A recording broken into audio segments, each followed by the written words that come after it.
Now, throughout this entire pandemic, we've been following the science. But what about other experts? Philosophers, for example, could tell us whether lockdown is really the moral way forward and how to balance the costs to livelihoods and lives. As we turn towards the next phase of the pandemic, these questions should be coming to the fore and thought about by more people than just epidemiologists. So today I'm joined by two colleagues from the University of Oxford. Professor Julian Savulescu is Director, and Professor Dominic Wilkinson is the Medical Director at the Uehiro Centre for Practical Ethics. Julian, to start, despite his hesitancy to reopen, the Prime Minister has in the past said that the measures will be irreversible. Is he right to say that? Well, it definitely can't be irreversible. We could get a highly virulent strain that kills more people than earlier strains. So it is possible that we would have to lock down again.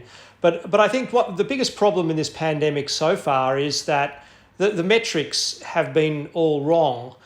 We've been just looking at deaths, and the death of a 100-year-old counts the same as the death of a 10-year-old. And I personally hope I die at 100 and not at 57. Because it's much worse to die at 57. So I think we need to start to take a more mature approach to how we measure the impact of any surge or any flare-up. And we have to not have this almost maniacal obsession with COVID deaths as the only measure. You know, I've seen estimates that roughly as many people will die as the result of lockdown measures from non-COVID related causes as will die from COVID related causes. So I think we need to start thinking in a more balanced way about the severity of these pandemics. The NHS is one of the most underfunded health systems in the world, or in the Western world. And, you know, it regularly runs up against the limit in a non-COVID related year.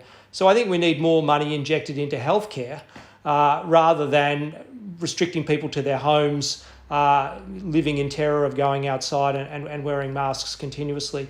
And I think we need to think more selectively about how we protect the vulnerable while also allowing those who are not at risk and people under the age of 30 really, you know, are not at a substantial risk from COVID, and yet they've borne the brunt of all of these restrictions and will continue to.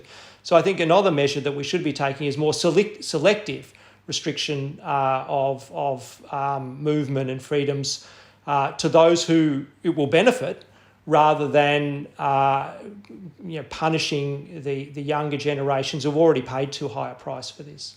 Well, Dominic, what do you think of Julian's claim that the death of a 100-year-old is much less sad than the death of a 57-year-old? That seems to be suggesting that lives have different values, and there's something that some lockdown skeptics in the UK have got into trouble for saying. Well, I think obviously life has value to everybody who wishes to stay alive, but all of us have reason, if we're living well, to want to live for longer. So I think generally when we're thinking about public health interventions, we should think not solely about saving lives, but also about how long we might save lives for, and also how well people will live. And of course, we're used to thinking about that when we're thinking about quality adjusted life years and working out which drugs will we fund in our health system, which interventions. We do need to think in a sensible and similar way about the costs and benefits of interventions in a pandemic. But you kind of skirted the question there. Do you think that we should be valuing younger lives more than older lives? Well, so I think when we're thinking about the costs of the pandemic, the costs to young people can be great because they'll be borne for a very long period of time. Somebody who might survive for a short period of time, it's much less bad for them to die than somebody who might die, for example, a young person or a young pregnant woman who might have had many years of life. So all deaths are not equal. And again, that's a problem with thinking purely in terms of numbers of deaths. So the British philosopher and bioethicist John Harris once proposed a fair innings of 70. And this, I think he's moved away from this view now that he's over 70. But this was also picked up by an American philosopher, Dan Callahan, in a book called Setting Limits, that we should set a reasonable lifespan for people. And after that point, we shouldn't be investing large amounts of resources. He was talking about individuals in prolonging their lives. This is not my view, but it was Callaghan's view. And we've basically stopped the world and the economy in many cases to save the lives of people who are way beyond the sorts of limits that Harris and Callaghan were talking about.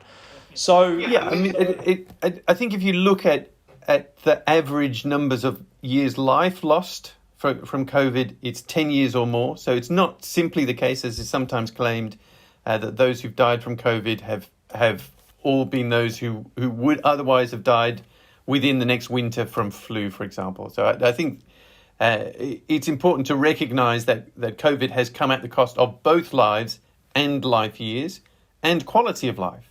So, but those are all the things that we should be focusing on. How do you get all of those metrics together? Because, philosophers in the past have tried to come up with algorithms or equations that kind of add different parts together and end up with sort of pseudo-scientific result of morality. But how do you measure all of that? Do you tally up the amount of years lost depending on average life expectancy and then just hope the best from there? Yeah, I mean, there are many different metrics. For example, there's excess mortality that you could look at how much worse are we doing overall compared to previous years. And I think this is a very, very important question. And obviously, the government has settled on a very simple metric of deaths because people understand that. It's a number, they can all grasp. But it's extremely crude, and that's only COVID deaths. So I think we need to start to think about how we can convey and measure the severity in a more meaningful way as we go forwards. We probably did as well as we could have done. Everyone was operating, in huge pressures with inadequate information. And, I think it's probably right to take death as your metric. But come the next pandemic, I think we need to think, in a more nuanced way about how we're measuring the impacts of these kinds of things. Well, Julian, before we even get to the next pandemic, if you were advising the government from, the sort of ethical perspective of when to reintroduce restrictions if we have to later this year, if you don't think deaths is a good measure, understandably for emergency reasons it might be, what would you be advising the government be looking at? Well, I'd be advising them if the pressure on the health system was such that people under the age of 70 or 75 who needed life-saving interventions were not getting them. So that would be my metric. It's a simple one. But I wonder what Dominic would say because he's at the coalface of working in the hospital. Yeah, so I think here we agree. Actually, although there's lots of questions about how many deaths should we accept if we want to return to normal life. I think that's a mistake. I think the crucial thing is can our health system cope? That's in fact what's triggered many of the restrictions in liberty, that our health system was in danger of buckling, with huge flow-on consequences for people both with COVID and with other non-COVID illnesses, people who wouldn't be able to get into hospital with their heart attack or stroke, or wouldn't be able to get treatment for their cancer. So I think that is the relevant trigger point, and the reason potentially for unlocking now is because in the short term, it looks like that isn't a pressing danger. And finally, Julian, Dominic, I wanted to get your opinion on this question, which is that do you think the pandemic has made society trend more towards the collective in the near future as well? So whether it's the next global health threat or something else, we're now more likely to be collective in our morality. We're now likely to be caring more about other people in our ethical concerns than what we were before. Well, I think in these sorts of debates, it's very easy to extrapolate from you and your friends to how everyone thinks. So maybe we are thinking more collectively in this group. But I know, talking to taxi drivers and people out there are many people who have been really hurt by the lockdowns and the policies who are very disaffected. So I don't think I could generalise to how people will think. I think many people will be sceptical about the information that they've been provided with, about the level of protection and care that's been exercised about the competence of government. I think, it may be that many people are disaffected. So I think it's very difficult to make generalisations like that, but Dominic, you probably see more ordinary people than me. Yeah, I don't know. I think we're not going to know for some time what the lasting changes in society and societal attitudes are going to be from this pandemic. But I think one factor that's very significant is global awareness of the vulnerability and the fragility of our communities, of our health. I think many people in the general public have been surprised by how suddenly and dramatically their lives could change. And of course, that highlights the great significance of some potential threats. And they include further viruses, but they also include things like antibiotic resistance, which is not only remains a kind of potential enormous threat around the corner, but actually has been exacerbated by some of the antibiotic use during the pandemic. So I think that sensitivity and awareness of how our individual well-being is connected to the well-being of not only those within our community, but also those around the world. I think that is a potentially lasting change. I think that one important lesson, I hope, is that, some very esteemed people, like, for example, Martin Rees, the former president of the Royal Society and Astronomer Royal, and others have estimated there's a 50% chance we won't make it through this century.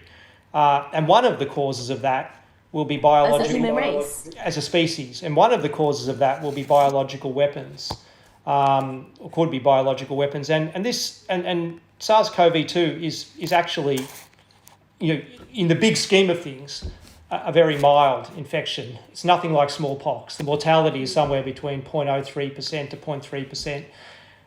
And it's completely ripped apart the world. It kills people, 90% of them over the age of 65. It's nothing like smallpox. It's not as bad as TB. So this is just a trial run for what could happen. And we haven't done very well.